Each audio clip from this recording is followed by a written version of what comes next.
sa Papa Dudut Stories, ikaw ay hindi nag-iisa.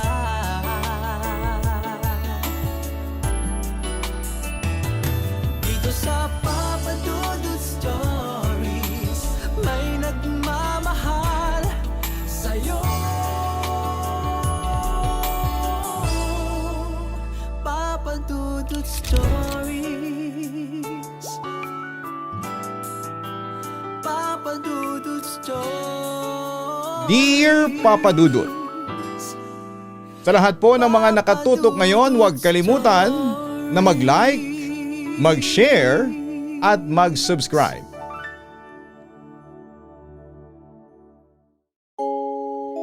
Hello at kumusta kayong lahat? Sana po ay mapili po ninyong itampok sa Papa Dudut Stories ang sulat ko na halos 7 araw kong tinype. Hindi kasi ako writer kaya struggling talaga akong magkwento. Pero hopefully ay maintindihan ninyo ang aking kwentong ibabahagi sa inyo na totoo at tunay. Papa Dudut, ako si Robinalyn Ariame Gonzales. Pero tawagin mo na lamang ako bilang Robina. Taga Mariveles, Bataan. Pero nagdodorm ako dito sa Quezon City. Dahil dito ako nagtatrabaho bilang isang team leader ng BPO company. By the way, ang ikikwento ko sa inyo ay nangyari matagal na panahon na ang nakakalipas. Pero tanda ko pa. Summer noong lumipat kami noon sa lumang bahay ng lola ko sa Cabcaben, Mariveles, Bataan. Bata pa lang kami ng mga kapatid ko ay madalas nang sabihin sa amin ng mama namin na huwag kayong masyadong gumagala doon sa lumang bahay ng lola ninyo. At dahil bata pa nga ako noon ay hindi ko alam kung bakit lagi kaming pinapayuhan ni mama ng ganon. Hindi pa ako naipapanganak noong iniwan kami ni lola. Namatay siya dahil inatake sa puso. At may naririnig na ako ng mga kwento ng kababalaghan na bumabalot sa lumang bahay ni lola. Simula daw kasi nang mamatay siya ay parang naging haunted na raw ang bahay at madalas daw nagpaparamdam sa bahay ay yung sinasabi nilang mangangatok. Ito daw yung mga bata nakakatok sa bahay mo para humingi ng tulong. Itim daw ang mga mata nila at mapuputla daw ang mga balat. Para daw itong mga bangkay na nabuhay. Ayon sa narinig kong kwento ni Tita Auring kay mama. Simula noon, Papa Dudut, ay palagi kaming binibili na ni mama na kapag may narinig kaming kumakatok sa pinto ng 10 oras ng gabi ay huwag naming sisilipin o pagbubuksan dahil hindi raw tao ang mga yon. Siyempre natakot kaming magkakapatid. At yun nga, nung unang beses na may marinig akong kumakatok sa pinto namin ng alas 10 ng gabi, hindi ko talaga pinagbuksan o sinilip man lang. By the way, the time ay sa sala kami natutulog ni na mama. Naglalatag lang kami ni mama noon ng linoleum at maliit na kutsyon sa sahig.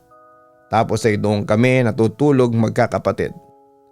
Habang si mama ay sa sofa natutulog. Hindi naman namin ginagamit ang nag-iisang bedroom ng bahay dahil ayon kay mama ay meron daw nagmumulto. Kaya palagi yung nakakandado at walang pumapasok. Samantala isang gabi ay muling nagising ako sa katok na nagmumula sa labas ng pinto. Nakapagtataka lang na kahit gisingin ko si mama at mga kapatid ko ay hindi sila magising. So hindi ko na lang sana papansinin ang kumakatok sa labas nang biglang may magsalita sa labas. Robina, ako ito si Shirley. Nanlaki ang mga mata ko sa gulat nang marinig ko ang boses ng best friend kong si Shirley. Nakaramdam ako ng excitement kasi matagal ko na rin hindi nakikita ang best friend kong yon. Pero Papa Dudut, biglang parang may bumulong noon sa tenga ko.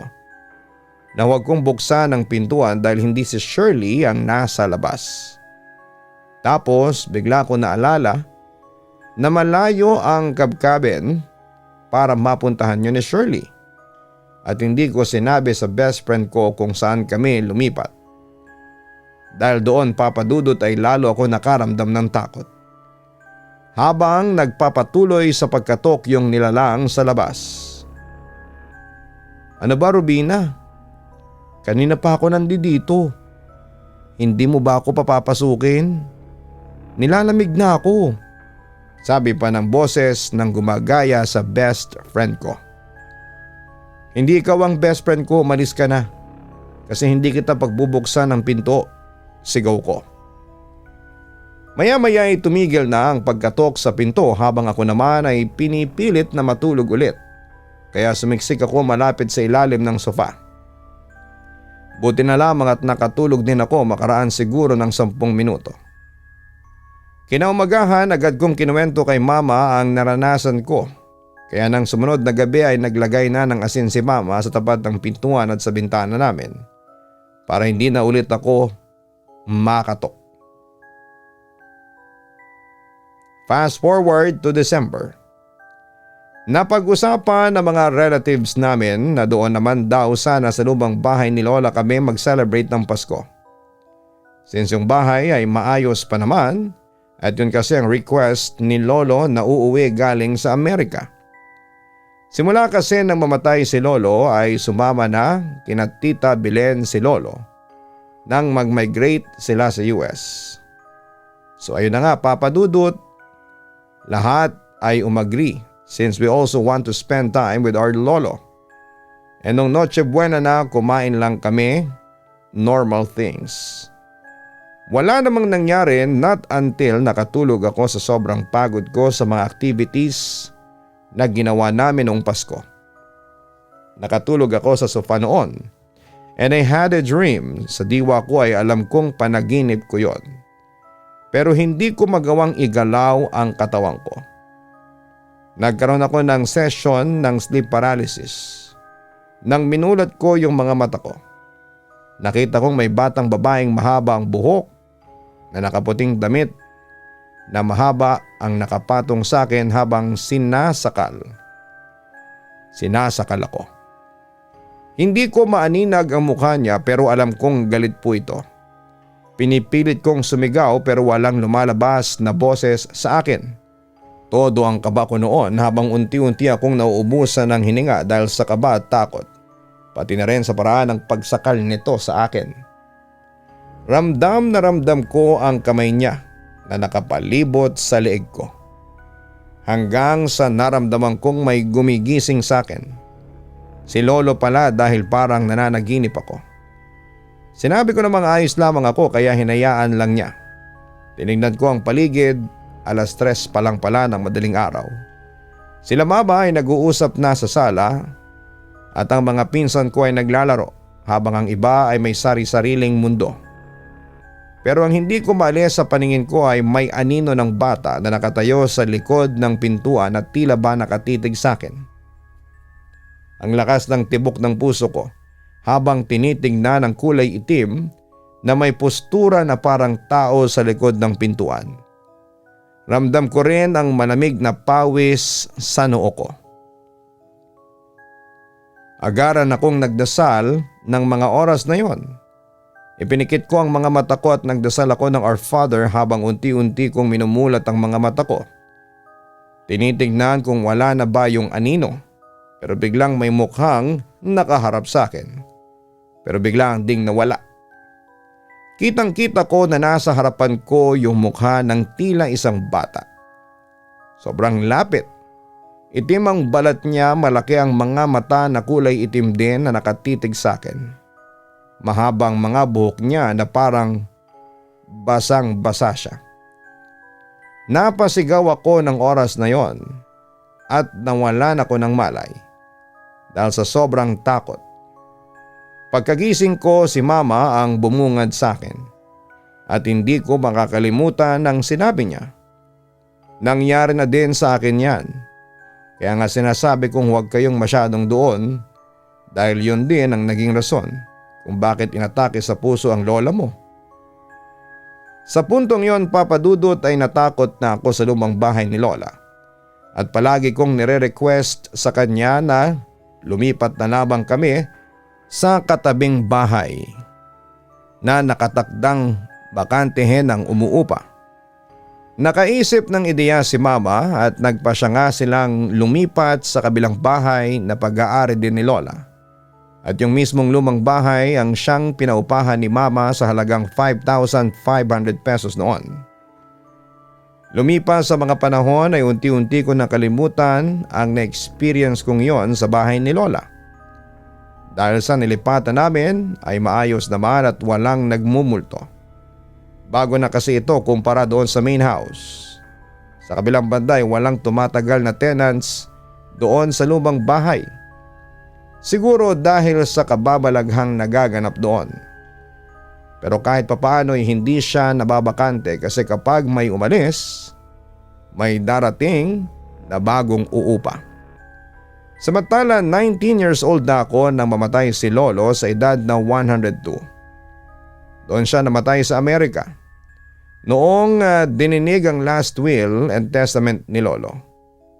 Napunta kay Tita Minda na nakatira rin sa Amerika ang bahay. Agad niya itong ibinenta at hindi nagtagal ay giniba ang lumang bahay.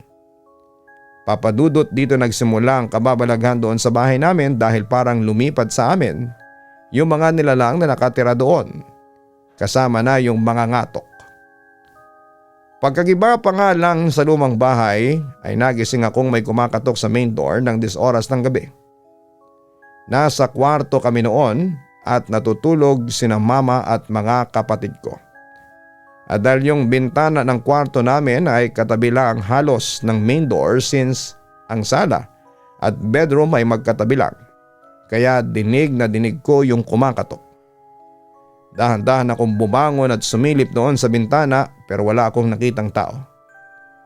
Kinabahan ako noon dahil alam kong muling nagbalik ang mga ngatok at gusto nitong pumasok sa bahay namin.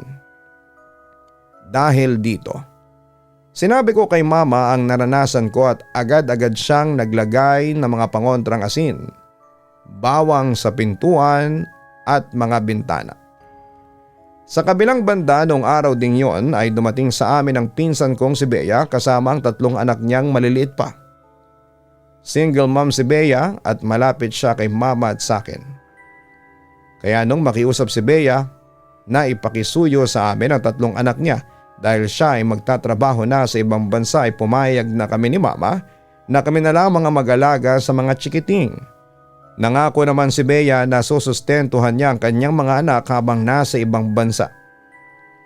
Fast forward to 1 year.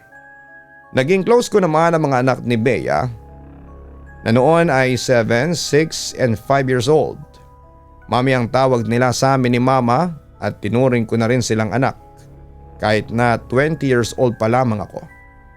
Samantala bago ako pumasok sa eskwelahan ay hinahatid ko muna ang 3 bata sa school nila.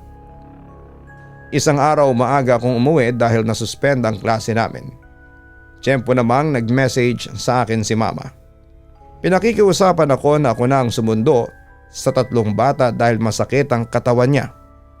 Kaya paglabas ko ng eskwelahang pinapasukan ko ay agad akong sumakay ng jeep at buwaba naman ako sa eskwelahang pinapasukan ng 3 bata.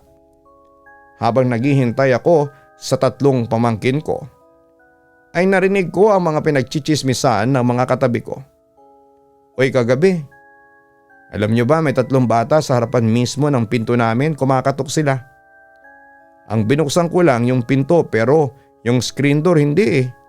Buti na lang, sabi ng isang nanay.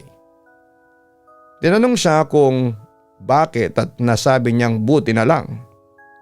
Kasi alam niyo yon, naramdaman ko na may iba talaga. Gusto nilang makiinom. Sabi ko wait lang. Hindi ko pa rin binuksan yung pinto kaya lang sabi nila papasukin ko sila. Doon na ako kinabahan. Hindi ko naman mapigilang sumabat sa usapan nila dahil kinutuba na rin ako. Yung mga bata okay ba yung mata? Tanong ko. Tinginan sila sa akin. Yung bang normal, alam mo yon, pagpapatuloy ko. Hindi ko masabi na itim ba lahat ng mga mata nila. Baka kasi tawanan ako at maaway ko pa. Yung nagkikwento humarap na sa akin. At yung 3 bata kasi naka-baseball cap sila. Nung unang kinausap ko sila hindi ko pa nasindi yung ilaw at hindi ko makita. So ang source lang ng ilaw yung sa sala namin. Nung nakuhanan ko sila ng tubig saka ako sinindi yung ilaw sa labas. Pagbalik ko kasi yung switch noon nasa division ng sala namin at kusina. Kaya pinagsarahan ko sila ng pinto kasi itim lahat ng mata nila.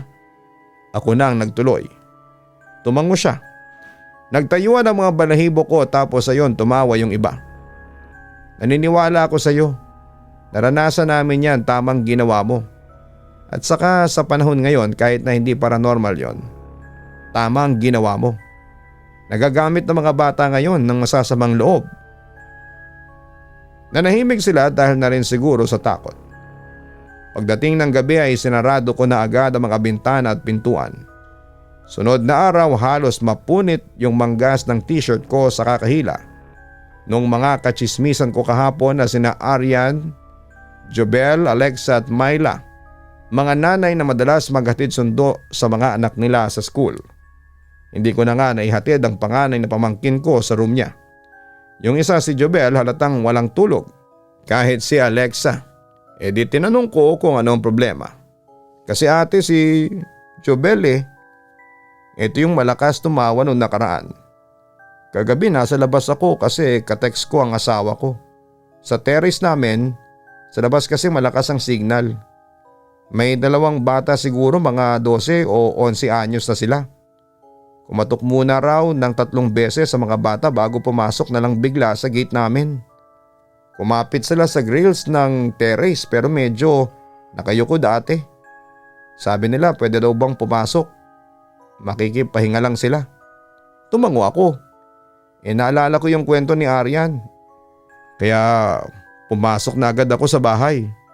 Ate, nagwawala sila. Natakot ang mga anak ko kasi nagwawala sila.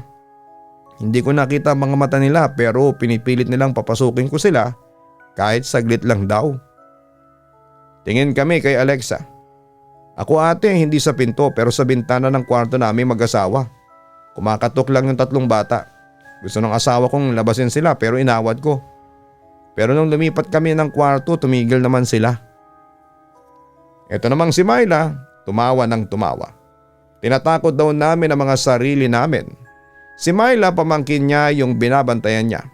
Sa aming magkakasama sa lamesa kaming 2 lang yung wala pang anak. Mother's instinct siguro ate no. Di alintana ni Arian si Myla. Tumango ako. Kasi ate basta alam mo yun, naisip ko agad ang mga anak ko. Ako rin. Sabay si Jobel at Alexa. Yung kabog ng dibdib ko noon, hindi ko may paliwanag. Mga bata lang naman sila kung tutuusin kung may gawin silang hindi tama pag pinapasok ko sila. Sa laking kong to abay kayang-kaya ko sila. Pero iba talaga may mali. Ang sabi ni Arian, tango ng tango naman kami. Ripple effect yan mga sis. Pati mga inosenteng bata, nakikiinom lang. Masyado kayong judgmental. Sabi naman ni Myla. Sabay-sabay na lang namin siyang inirapan. Sunod na gabi ay maagang natulog ang mga pamangkin ko. Si mama ay nasa kusina pa dahil meron siyang minamarinate na manok na adobohin daw niya kinabukasan.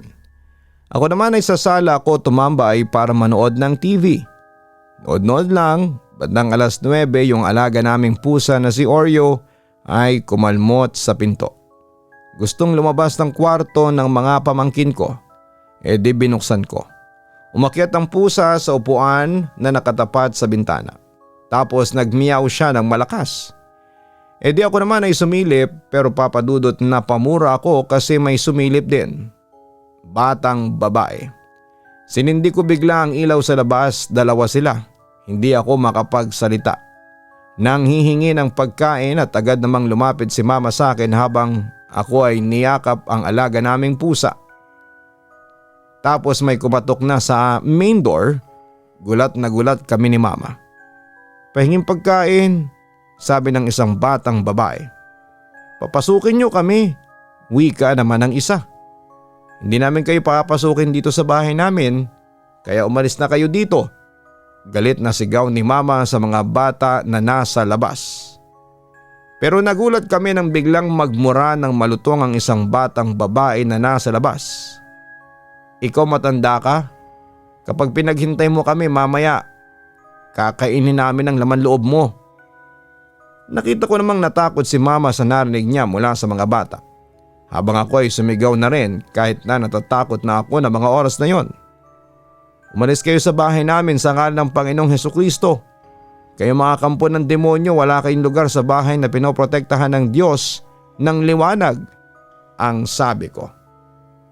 Pagkatapos doon, Papa Dudut ay biglang tumahimik sa labas. Kinabukasan nagimbal naman kami kasi yung harapan ng main door namin ay punong-puno ng markings ng mga kamay ng bata.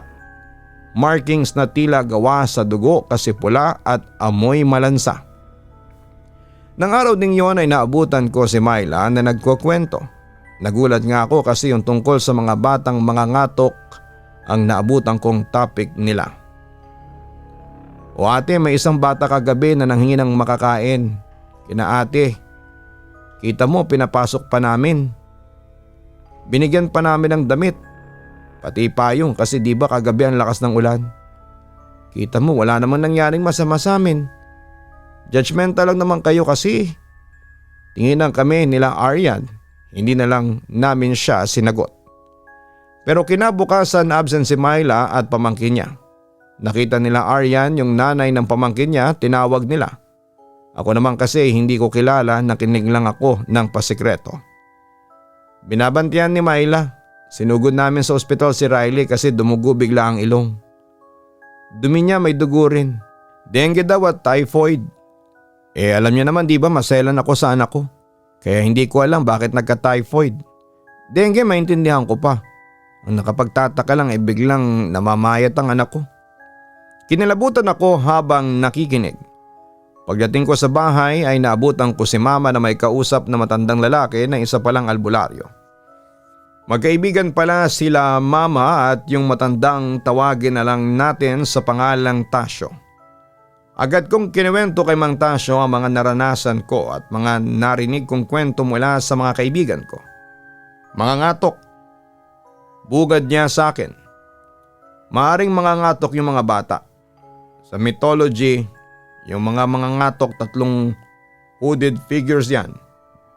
Pag kumakatok sila at pinagbuksan mo, sino man ang nasa loob ng bahay na yon ay maaring dapuan ng sakit o mamatay. May ibang sabi-sabi rin, nabuksan mo man o hindi ang pintuan ay signo sila ng sakit o kamatayan. Naisip ko bigla yung pamangkin ni Myla. Naisip ko noon na sana'y sakit lang at malalampasan yon ng bata. Bandang alas 5 nag-text sa akin si Alexa, nakita daw ni Myla sa ospital yung batang pinapasok nila nung nakaraang gabing umuulan, aniya sa text. So tinawagan ko siya at doon ko nalaman na namatay na pala ang pamangkin ni Myla. At ang kutob ko ay dahil yon sa batang mga ngatok na pinapasok nila. Samantala narinig ito ni mama at pagkatapos kong kausapin si Alex ay kinausap ako ni mama. Malakas ang kutob ko, Rubina, na nanggaling sa lumang bahay ng lola mo ang 3 mga ngatok na yon. Nung binenta ng tita Minda mo yung bahay at pinag-ibay na walan sila ng tirahan. Kaya naghanap sila ng bagong bahay na matitirhan. Wika pa ni mama. Nung una naisip ko kung sa bahay ni Lola nanggaling ang mga ngatok. Bakit nakakarating ito kina Jobel, Alexa, Aryan at Myla? Tapos bigla ko naalala na malalapit lang din pala ang mga bahay nila sa amin. Pero bakit may ganun sa lumang bahay ni Lola? Bakit may mga ngatok? Tanong ko naman. Ikinuwento naman sa akin ni Mama yung napag-usapan nila ni Mang Tasyo kanina. Doon ko nalaman ang totoong kasaysayan ng bahay na yon. During 1980s nang mabili nila lolo at lola ang property na yon, ay may mga nahukay silang mga buto ng tinatayang nasa 3 bata sa tapat mismo ng bahay. Ang sabi daw bago maibenta yon ang nagmamay-ari ng bahay na yon ay isang ina na mentally challenged o baliw. Pero ayon kay Mang Tasyo, yung dating nakatira sa lumang bahay ni Lola ay isang satanista o yung sumasamba sa kadiliman. Tapos ay pinatay ng ina ang kanyang 3 anak at ginawang alay sa demonyo. Nakulong daw yung nanay at doon na raw nagsimula ang pagpaparamdam ng mga bata sa bahay. Sa kabilang banda ayon din kay Mang Tasyo, 2 lang daw ang batang madalas magparamdam at mangatok. Dahil ang pangatlo ay sanggol pa nung pinatay ito ng sarili nitong ina. Pero hindi rin daw nangangahulugan na hindi rin daw ito magpaparamdam. Pagkatapos noon ay kinumbinsi ko na si Mama na lumipat na lamang kami ng bahay at umalis na sa cabin. Nang sa ganon ay hindi na kami magambala pa ng mga batang mga ngatok. Mukhang sumunod naman si Mama sa payo ko at makalipas ang 1 buwan.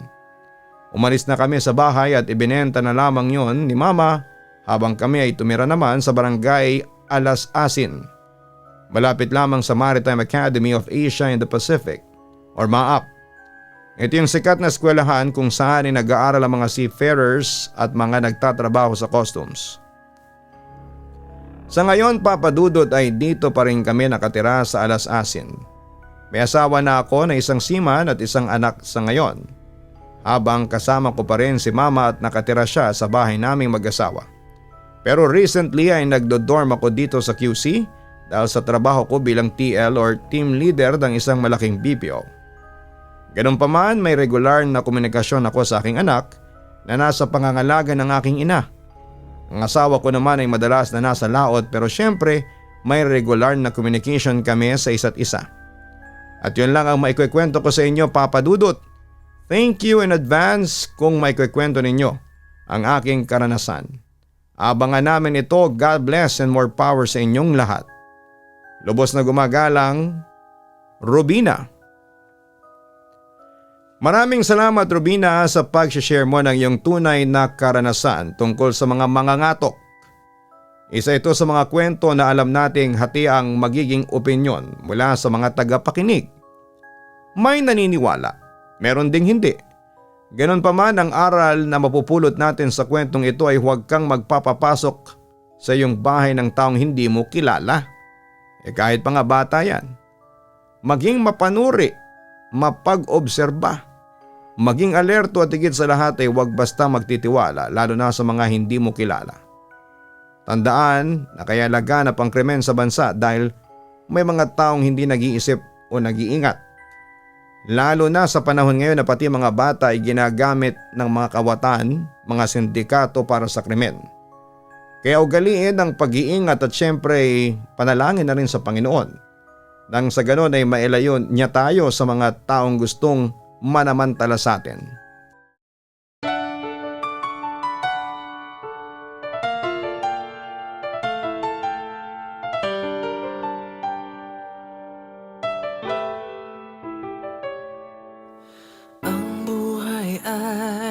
Mahiwaga, laging may lungkot at saya. Sa Papa Dudut Stories, laging may karamay ka.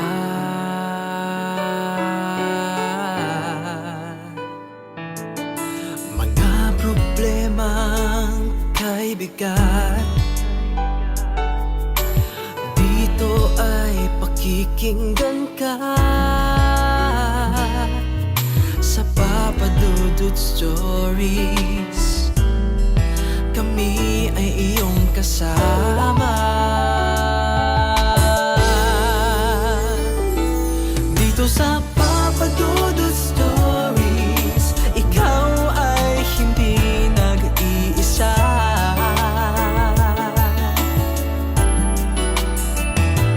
Dito sa Papa Dudut Stories, may nagmamahal sa'yo.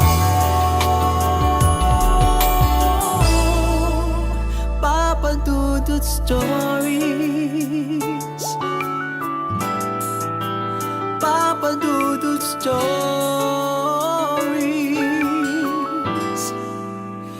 Papa Dudut Stories.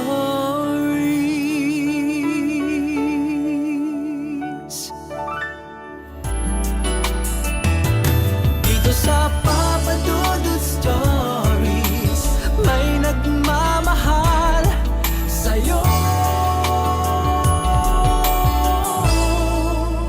Papa Dudut Stories. Papa Dudut Stories. Hello mga ka-online, si Papa Dudut po ito. Nag-enjoy ka ba sa ating kwento ngayong araw? Huwag kalimutan na i-share, mag-like at mag-subscribe. Maraming salamat po.